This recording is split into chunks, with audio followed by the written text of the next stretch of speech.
natin papuntahin yung tao, pero dapat secure first yung endorsement letter natin, no?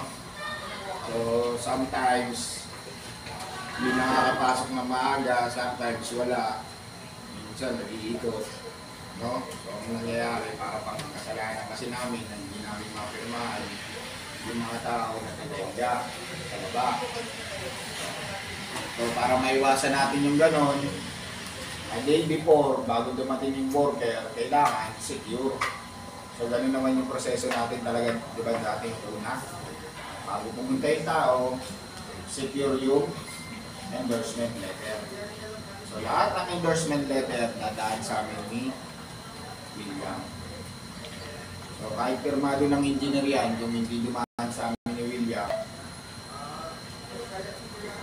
hindi pa rin makakapasukin yung last na magtatanong pa rin yung guard ng confirmation namin. Buti sana kung makakasagot din natin kami. So ang pasok namin sa 8:30, pasok nyo alas 7. So matitay na rin tao din sa baba ng isang oras na nakate. Buti sana kung makakasagot natin kami.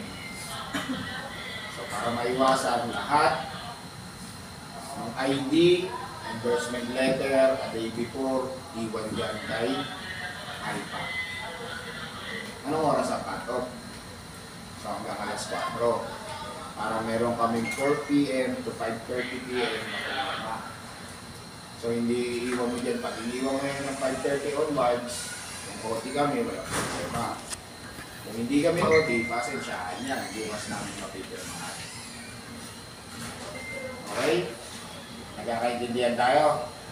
Tanong ko lang, sir. Pwede magtanong? Ano yun? Yung tanong na. Kalimbawa kasi doon sa papirmahan ko kasi si Ma'am Rona kasi ang taga-tatak nung minsan. Hindi pwede yun? Ano ba? Sa endorsement? Ano sinabi ko? Si William. Kung halimbawa ba, hindi na pwede kay Ma'am Rona. Ngayon dadaan pa rin sa amin kahit manang engineer. Oh, sige, okay? Sige. So ibig sabihin, kami yung last touch. Sige. Ano mo yata yung mga bata? Linilinaw ko lang. Hindi na nga pinagdaanan mo eh. Linilinaw, parang malinaw. Linaw lang pa rin. Wag ko na yung paniwanag mo. Kasalanan natin. Kasalanan namin. Sorry ah. Sige, sir. Okay. So, Ang ganda, lakay. Yan. Upo ka dun. Nahihirapan ako pagka masikip eh. okay na sila. Hindi ako makakahinga pag masikip. Ito ako rito. Kampantin ako rito. Lagay ko kaya to rin. Okay na rito, sir.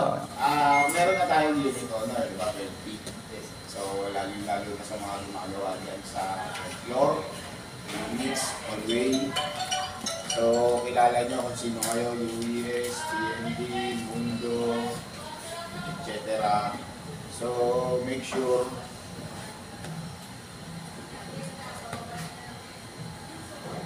nyo na habang hindi pa na-turn over yung hallway, tapusin nyo na. Kasi dadaan na kayo sa butas ng karayong. Pag yan hallway, turn over na kay admin. So sa ngayon, pansamantala, nandiyan yung ano namin, yung guard namin. Kasi pag once na si admin ang bumantay ka, yun niya sinasabi sa yung mga sanction. Actually, yung yung binigay sa akin dati na violation sa akin, parang sanction ni admin. Hindi ko makita din sa ano ko sa computer ko. Tatry ko na lang magdalokat doon sa cabinet. So ang natatanda ko dyan is 5, 10, 20. So walang ano dyan ha, walang promissory note, walang letters, parang ano, automatic yan. Automatic yan.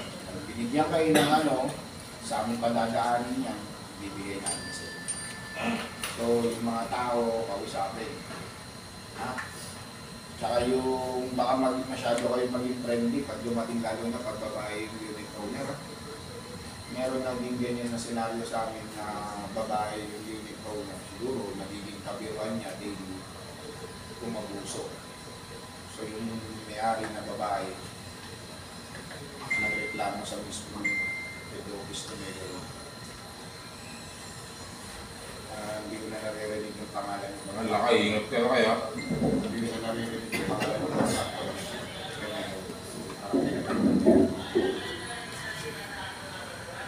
So, clear tayo ha.